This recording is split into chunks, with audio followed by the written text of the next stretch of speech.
औज़ुबिल्लाहिमिनश्शैतानिर्रजीम बिस्मिल्लाहिर्रहमानिर्रहीम।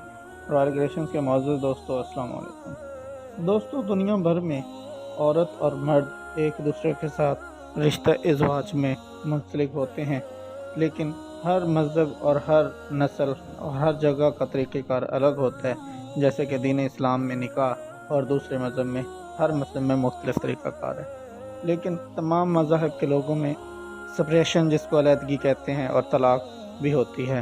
आज तलाक़ की एक अनोखी कहानी हम आपके पास लेकर आए हैं। कहते हैं कि पहले वक्तों में एक अराबी ने अपनी बीवी को तलाक़ दे दी। कुछ लोग उसके पास पूछने और सबब मालूम करने आए तो उसने तलाक़ क्यों दी। वो कहने लगा कि वो अभी मेरी इद्दत में है, अभी तक वो मेरी बीवी है, मुझे उससे रुजू का हक़ हासिल है। मैं अगर उसके ऐब तुम्हारे सामने बयान कर दूंगा तो रुजू कैसे करूँगा।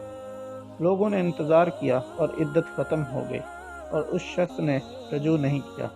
लोग दोबारा उसके पास आए तो उसे कहा कि अगर मैं आपको उसके बारे में कुछ बताता हूँ तो उसकी शख्सियत मुसख्खर करने के मुतरादिफ होगी और कोई भी उससे शादी नहीं करेगा। लोगों ने इंतज़ार किया हत्ता कि उस औरत की दूसरी जगह शादी हो गई। लोग फिर उस आदमी के पास आए और तलाक़ का सबब पूछने लगे। उस अराबी ने कहा, अब चूँकि वो किसी और की इज्जत है और मेरे लिए गैर महरम है और मरवत का तकाजा ये है कि मैं पराई और अजनबी औरत के बारे में अपनी ज़ुबान बंद रखूं। क्या आज के दौर में है ऐसे लोग? बल्कि कहीं रिश्ता होने लगे तो बेशुमार गलतियां निकाल कर बता देते हैं और तलाक देने के बाद किसी हरामखोर आमिल के पास जाकर उस पर जादू टोना करवा देते हैं।